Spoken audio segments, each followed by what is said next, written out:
For today's video mga kapares, sa mga nag-iiwas-iwas sa mga karne-karne na yan, sa mga mantikang pagkain, samahan nyo akong magluto ng ating mga gulay ngayon. Meron tayong nabili sa palengke na patola, meron tayong upo, may papaya tayo, sasamahan natin ang dahon ng saluyot, pati rin dahon ng malunggay at may kasama rin yung hipon. Kaya sinimulan ko na sa pagbabalat ng ating upo. At sakto lang naman ang gastos natin kapag gulay-gulay, mas makakamura ka sa ganito. At di ka rin magigilty sa pagkain ng mga ganitong gulay. Kaya sa mga kumakain dyan ng karne, sa mga mamantika ay was-iwas muna kayo dyan dahil gusto nyo subukan itong mga ganitong luto namin.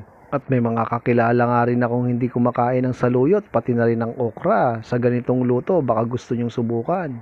At ang gagamitin nga lang natin ditong aromatics natin ay ang luya at maglalagay rin tayo ng tanglad. Siyempre, nahiwa ko na rin ang ating iba pang mga gulay at nahugasan ko na rin yung ating mga gagamitin. At ito na nga, tatapusin na natin dito sa ating dahon ng malunggay at pagkatapos simulan na rin natin ang pagluluto. Kaya sa tubig ay nilagay ko na rin yung ating tanglad, pati na rin yung ating luya at nilagyan na natin ng tansya-tansyang bagong isda at tinakpan natin yan hanggang sa kumulo.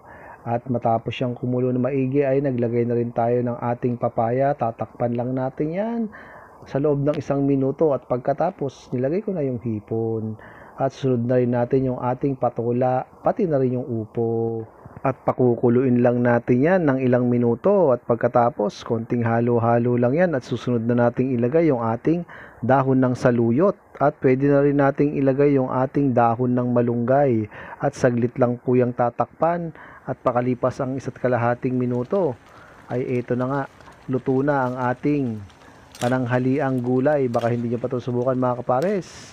Kaya pang hinihintay natin, mga antayon. Kain na po. Ito na itong ulam natin mga kapares. Hindi na po tayo gagamit ng serving spoon kasi ako lang din naman kakain.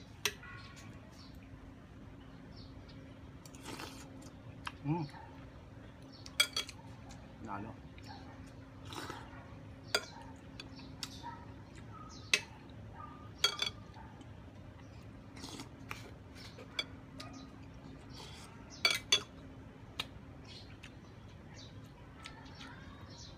Meron pa tayong natang sila.